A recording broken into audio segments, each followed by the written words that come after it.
Good morning, students. Geography lesson 3 are changing Earth. Our next topic is work of sea waves. The erosion and deposition of the sea waves gives rise to coastal landforms.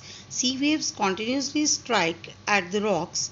Cracks develop over time. They become larger and wider. Thus, hollow-like caves are formed on the rocks. क्या होता है, पानी जो होता है वो चट्टानों को बार बार टकराता रहता है और टकराते रहने से क्या हो जाता है, धीरे धीरे जो उनके बेस पे क्या होनी शुरू हो जाती है, एक हॉलो स्पेस बननी शुरू हो जाती है। धीरे धीरे वो क्या हो जाती है, चौड़ी होनी शुरू हो जाती है और बड़ी होनी शुरू हो जाती है और उनको क्या कहा जाता है, सी केव्स कहा जाता है।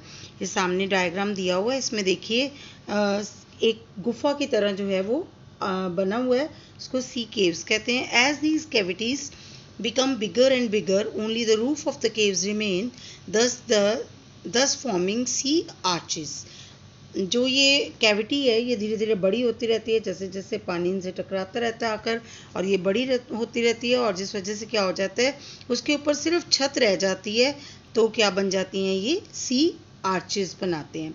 Further erosion breaks the roof and only walls are left. क्या हो जाता है, उसके बाद रूफ जो होती है वो भी ख़त्म हो जाती है और सिर्फ साइडों पे किनारों पे दीवारें जो हैं वो रह जाती हैं, और ये जो वॉल्स लाइक स्ट्रक्चर होता है इनको क्या कहा जाता है, स्टैक्स कहा जाता है। The steep rocky coast rising almost vertically above sea water is called sea cliff. The sea waves deposit sediments along the shores forming beaches.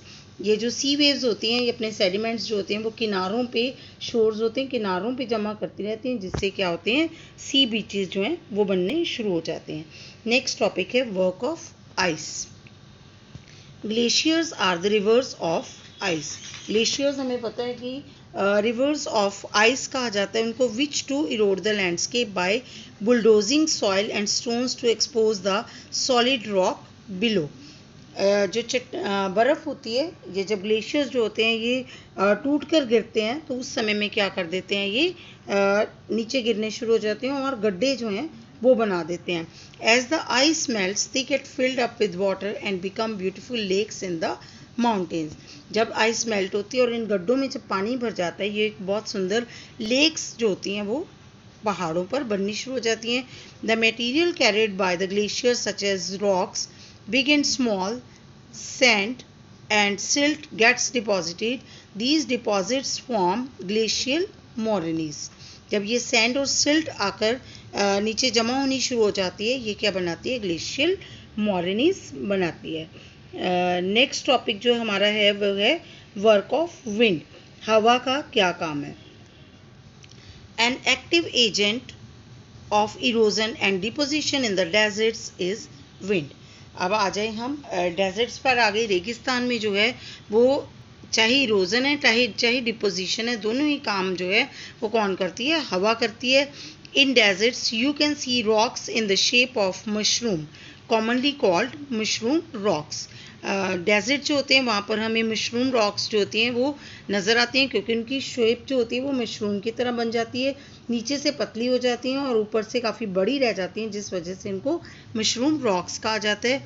Winds erode the lower section of the rock more than the upper part. वे हवाएं जो हैं वो नीचे का जो part होता है उसको ज़्यादा इरोड कर देती हैं और जो अपर पार्ट होते हैं उसके ऊपर कम इफेक्ट देती हैं। Therefore such rocks have narrower base and wider top. इसीलिए इनका बेस जो होता है वो पतला रह जाता है और टॉप जो होती है वो चौड़ी हो जाती है। When the wind blows, जब हवा चलती है तेजी से, it lifts and transports sand from one place to another. हवा जब चलती है तो क्या करती है, ये रेतीली मिट्टी जो होती है उसको एक जगह से दूसरी जगह अपने साथ उड़ाकर ले जाती है। When it stops blowing, the sand falls and gets deposited in low hill like structures. जब हवा जो है वो चलनी बंद हो जाती है और मिट्टी जो होती है वहीं पर गिरना शुरू हो जाती है, तो क्या बना देते हैं, एक हिल लाइक स्ट्रक्चर, छोटी छोटी पहाड़ियों की तरह बन जाती हैं। These are called sand dunes. इनको सैंड ड्यून्स कहा जाता है। When the grains of sand are very fine and light, the wind can carry it over very long distances. जब हवा जो मिट्टी के कण होते हैं वो बहुत हल्के और बहुत फाइन क्वालिटी होती है, जो बहुत बारीक कण होते हैं उनको क्या कर सकती है, हवा जो है तेज़ी से बहाकर ज़्यादा लंबे डिस्टेंस तक लेकर जा सकती है. When such sand is deposited in large areas, it is called Lewis.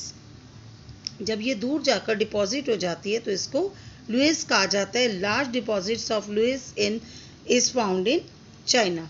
ये ज़्यादातर चाइना में मिलते हैं.